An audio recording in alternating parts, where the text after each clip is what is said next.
Today we have hadith number 13. We discussed it last week. Bismillah ar-Rahman ar-Rahim.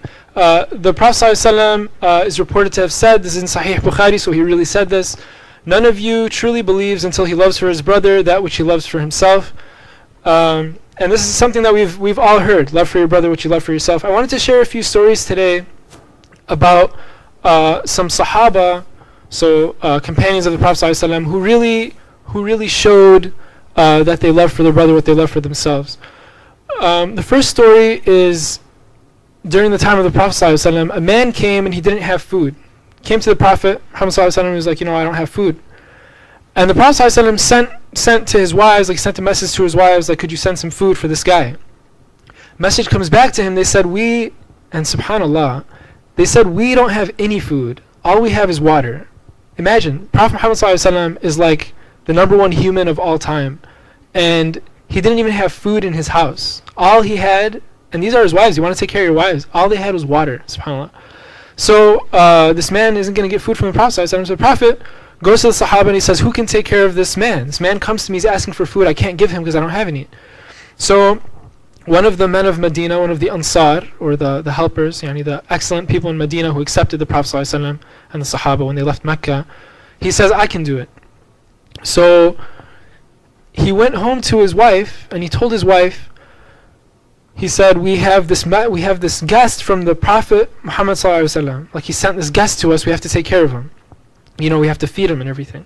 And his wife said, but hold on, we don't have food for ourselves. We only have enough food for the kids. They don't even have enough food for themselves.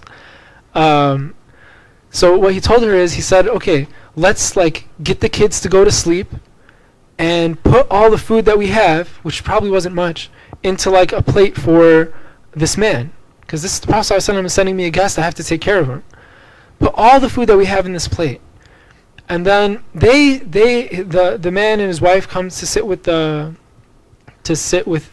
guest, and they dim the lights. So his wife dims the lights to the point where the man can't really see what him and his wife are doing. And they had no food in their plates, but they acted like they had food in their plates so that the guy would eat. So the guy ate and got full and went to sleep and went to sleep full, and the rest of the people in that household went to sleep with no food. They went to sleep hungry. The next morning, the Prophet ﷺ said, and it's difficult to translate exactly what it is in Arabic, that's why we have to learn Arabic. He said, Allah was impressed with what you did last night. Imagine, I could be impressed with Ala's speech, but who cares if I'm impressed? But the Prophet ﷺ told this man that Allah is impressed with what you did. SubhanAllah. So that's one example of the Sahaba doing that. Another example is really cool in my opinion. This is during the conquest of Palestine. So who knows where Palestine is? Huh? Yes, well, most of the audience is from Palestine. Okay. So how many people know where Palestine is? How many people know what Palestine is? Okay, that's good. So the land of Palestine was actually opened during the time of the Sahaba. It was under Roman rule, Eastern Roman rule, and then the Sahaba opened it to be a Muslim land. During the Battle of Yarmouk, which is one of the major decisive battles in the conquest of Palestine and Syria in that area, the Battle of Yarmouk was a huge decisive victory for the Muslims. During this battle, what happened is there were three Sahaba, or three people who were fighting in the battle. Some of them might not have been Sahaba, but three Muslims who got injured. And they're on the floor, they're very badly injured in this battle. And they come with the water to one of these Sahaba, and they offer him the water. But then he looks and he sees his friend who's injured. There was three guys injured. He sees his friend who's injured. He's like, no. Give him the water before you give it to me. I'm sure he really wants the water. So they go to him. They go to the second guy to give him water. And then he looks and he sees a friend of his who hasn't gotten water. He says, no, go to him. And they get to the last guy.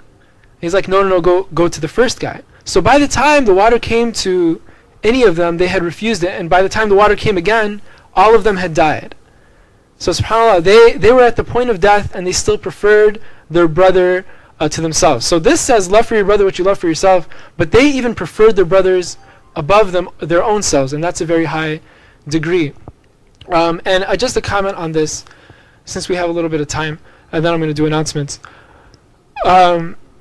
This is the story of how a lot of us are from Palestine, so I mentioned Palestine and Syria. This is the story of how Palestine was originally opened. Palestine is currently under occupation, and it's these people were loving for their brother what they loved for themselves, and they were brothers for no other reason than because they were Muslim or because they were fighting for the right cause. And I feel that if we want to bring it back, and it will be brought back, whether it's by us or by someone else, then we have to live that message. Last thing is, I just wanted you to think to yourselves of some specific people in your head that you would give up your water for if you were in the position of those warriors. Just think about it for like a few seconds. Like, who are individual people? You could look around. Who are people that you would definitely do it for? Like, you're gonna die, and they're gonna die, but you would give them water to live over yourself. Okay, we thought about it. The reason for me mentioning it is not because I want you to be like, to realize that, oh, you wouldn't do that for anyone. I bet everyone in the room has people that they would do it for, which means that you guys and you girls are good guys and good girls. You're good people. And you truly believe, inshallah. So a lot of the time I think we give speeches and we're like, man, we're all so bad. But I think in this speech, when I think about it, I mean, you guys are pretty good. So, mashallah. That's the end of my hadith.